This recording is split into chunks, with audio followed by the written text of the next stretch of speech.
I'm talking about the news coming out of New York that Chris Alexander resigned from the Office of Cannabis Management under the current circumstances. He wrote a letter, and the surprising part about his resignation wasn't that he resigned. We knew that Hochul was going to have a head roll.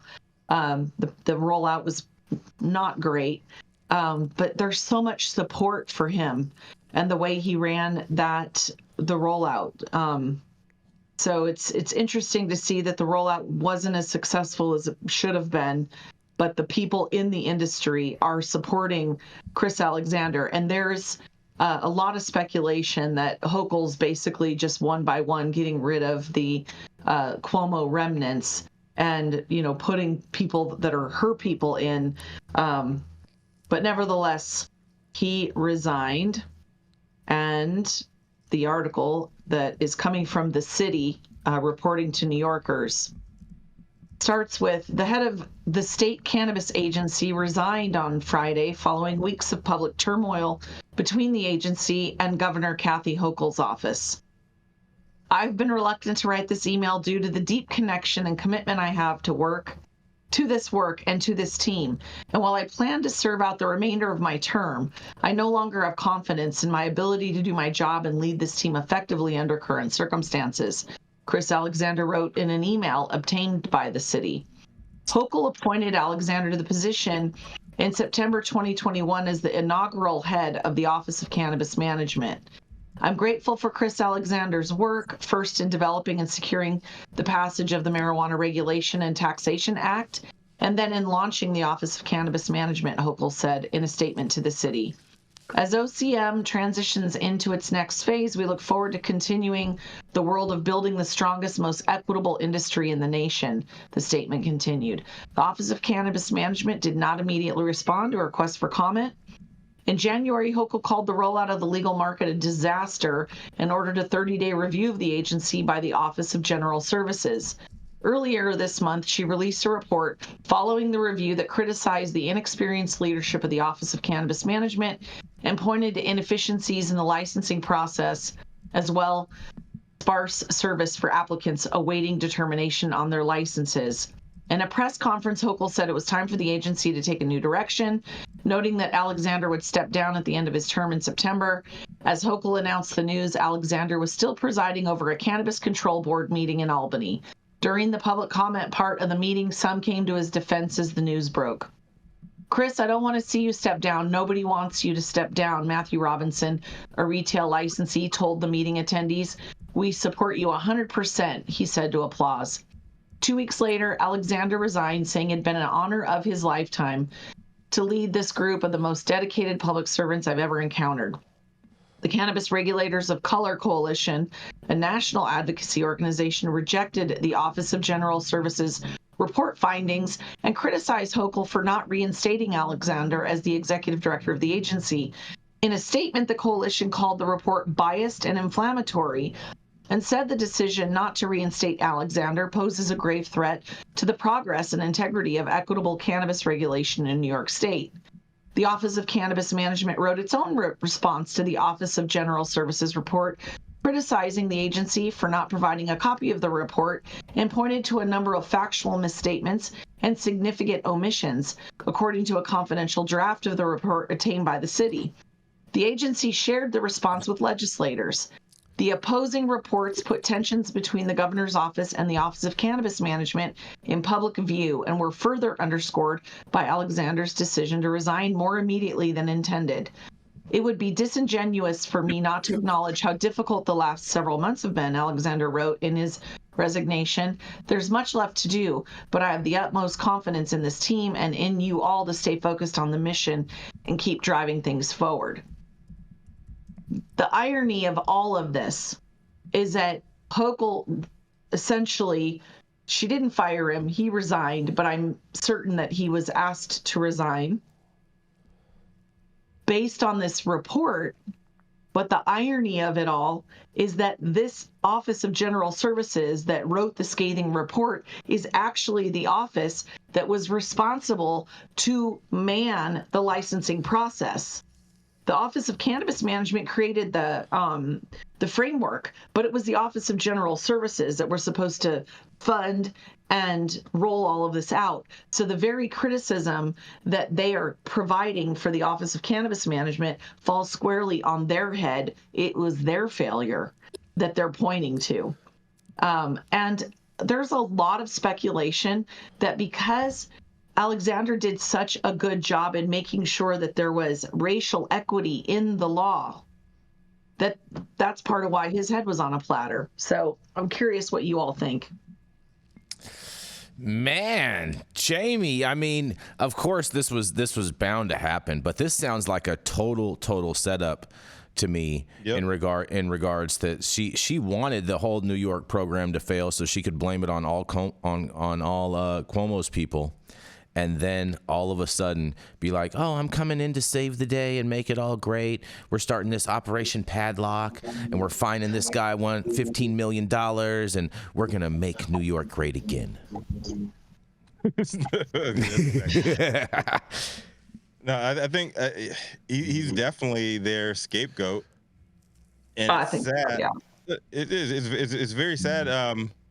It was different the way that went down with Kat Packer here in LA. Like she was set up to fail from the jump. Yeah, she was. And it made it very, very easy for them to pass the buck with her because she ticked so many boxes there. I think they're, to a lesser extent, they're doing the same thing with this guy over in New York, too. Like, yeah, he was in charge. Was he given the resources necessary? Was he given the allies that he needed with legislative experience to make sure this stuff got done? No. This was not his program. It was not his program to run. You hired somebody that's passionate about this without the technical know-how. You got to give him the team necessary to get this shit done, and it didn't get done. And now that everybody's mad that shit didn't open up the way that it was projected to be, they're just placing all blame on him. That's dead wrong. Period. Well, they called it out and they pointed it out, but it doesn't matter. He's gone. And part of the reason people are mad is he wrote the rules. He's been in the thick of it. He started this, like 10 years ago, and he's done actually the rollout. The failure of the rollout has nothing to do with what he was doing. So it's clearly a scapegoat. You know what I think? wanted to read. You know what I think? Oh, go ahead. Jamie, I think Nicki Minaj should hire this guy to carry her bags because he was a perfect fall guy. Yeah, she could his joint. Yeah. But I wanted to bring. I read a post by Jeff Schultz. If you guys know him, he's a lawyer. Shout out to Jeff Schultz. Yes, that's a buddy of mine. Mm-hmm. Yeah, and he's like the most in the know, I would say, lawyer, in the New York cannabis scene. And he wrote, "Thank you for your public service, Chris Alexander. Yours was never going to be an easy job, and it took a very brave person to tackle the role of overseeing the build-out of the multi-billion legal cannabis market for New York, a state that will eventually rival the biggest state markets, including a city with one of the highest consumption rates in the world. As of May 24th, New York has 130 dispensaries, largely minority and women-owned businesses, dozens of cultivators, and hundreds of brands on the shelves, and hundreds more licenses issued or to be issued shortly that represent a very diverse group of entrepreneurs."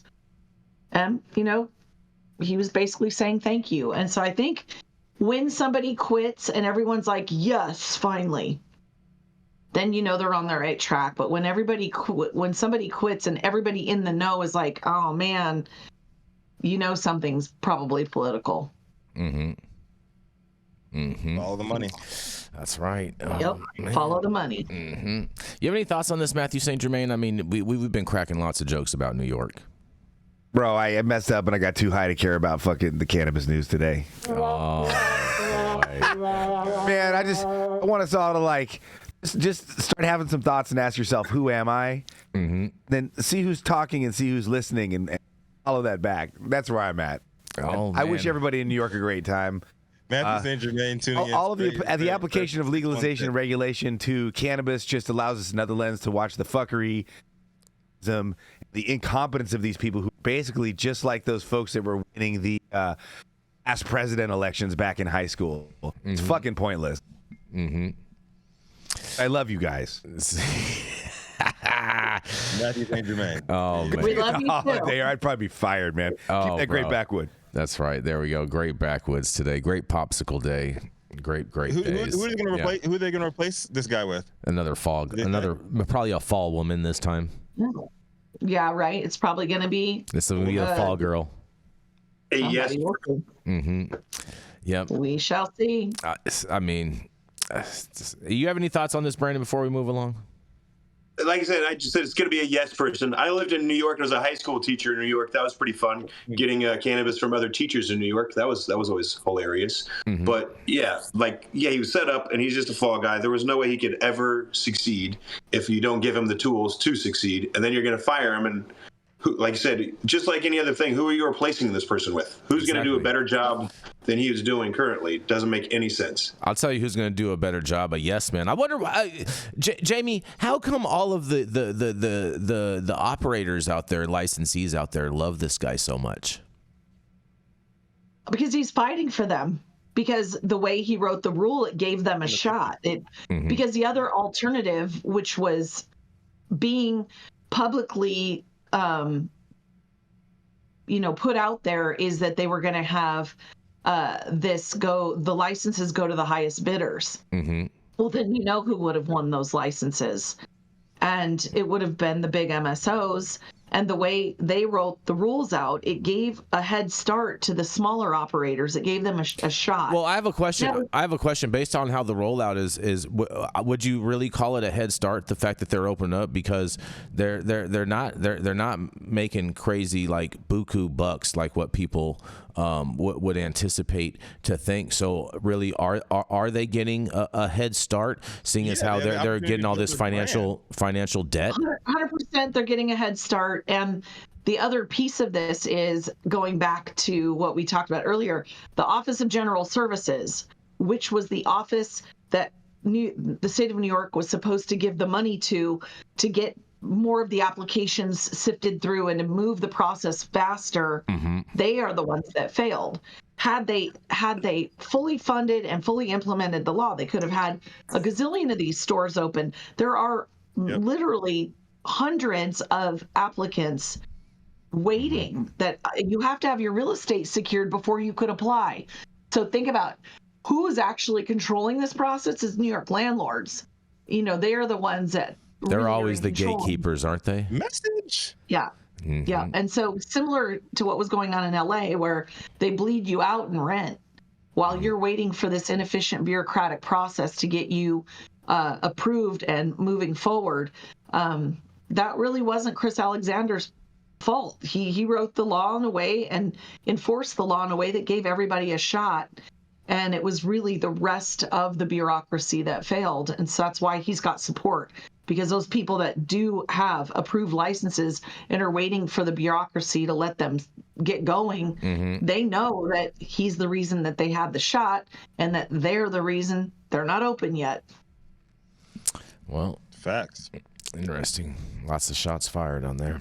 But you know what? That's cannabis across. I mean, that's what they do in California. I mean, think about all those people that got bled out with the social equity program. Yep. Mm-hmm. That's right. It's the same concept. Yep. But we're in prohibition.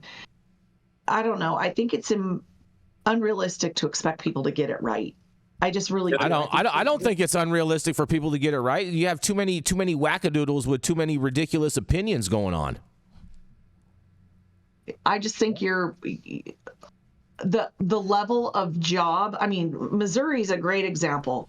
Missouri had one of the best rollouts of them all. They got it right, and the question I would have is why do you think Missouri's rollout was so good compared to everybody else, Brandon? Well, it was, again, the limited market, and then they did actually, not give it to everybody. But there is a lot more that's going on behind the scenes that people aren't aware of. Like, there's many people that think there's still 120 different license holders. That's not truly the case. There's shell companies, and there's only a handful of companies that own the majority of the licenses. It's just not known. So, yeah, they are going around monopolizing, taking up and getting more of the licenses owned by a smaller group here in Missouri. At the beginning, it was great, but now you're seeing basically coming in, putting up a dispensary next to another one, lowering your prices, and then buying out that other dispensary happening here in the state. They also tried to have a micro license of a second ecosystem that's come in, and not a single one of those facilities is open yet. So they've gotten their licenses over, almost 8 months, 9 months, some of them, and still none of them have actually passed. Even though they've all gotten their license, there's not a single one that has brought a product to market yet. And I know people that have been told that they won the license and then told 6 months later they actually got it revoked and taken away. So it's not as perfect as it seems from the outside. There are a lot more of the MSOs coming in, taking over, and doing all of that. There is a much smaller craft grow here than we would like, but we do have a great caregiver and home grow system that is going on here in the state as well too. So I just think the culture for cannabis is great here in the state of Missouri. There are a lot of people that have been consuming cannabis for a long time. They're now not shy and not scared to consume it. And the stigma is changing here faster than I think in other states, which is awesome, even though it's right next to Kansas, which is crazy because you can literally cross a street in downtown Kansas City and go from being able to recreationally consume to be going to a 30-day minimum sentence for remnants. Not even a gram. For remnants. Remnants in a pipe. That means a little shake, a little residue. Like Virginia. Yeah, residue in your pipe, and you're going to jail for 30 days in Kansas, where you can have, I can have almost 6 pounds on me legally because of my high allotment. I can have, that in Missouri, and then I cross the street and I'm in jail for 30 days. Well, those lines So my are real. parents will literally drive 1 block east of state line to pick up my son to babysit to make sure that I don't accidentally have any remnants in my car to watch my child. So that's how crazy Kansas City. I guess all the auto car detailers are getting good money off of this. Yes, and that's why pre-rolls and vape pens and all this stuff like there and the state, right next to the state line dispensaries are crazy. Because people come from Kansas, consume, and then drive back. Yeah. They don't want to have anything. Well, Brandon, speaking of that, what do you think of those NFL players, the Chiefs that got popped last week? Yeah, it's crazy. Like I said, they're legally allowed to have it in Kansas City. But yeah, Johnson County is actually where I grew up. And yeah, you're going. That's like, you just got to know where you are and what you're doing. And if you want to be doing that, you got to be in Missouri. When I moved back from Arizona, I chose to move on the Missouri side because I did not want to deal with that. I know I consume cannabis, and I'm going to be legal. So yeah, it's crazy in Kansas. It is still straight on prohibition. Remnants. They don't care who you are, what you're doing. You're going in, and those guys got booked and had to stay overnight and post bail. And it was not a large amount of cannabis.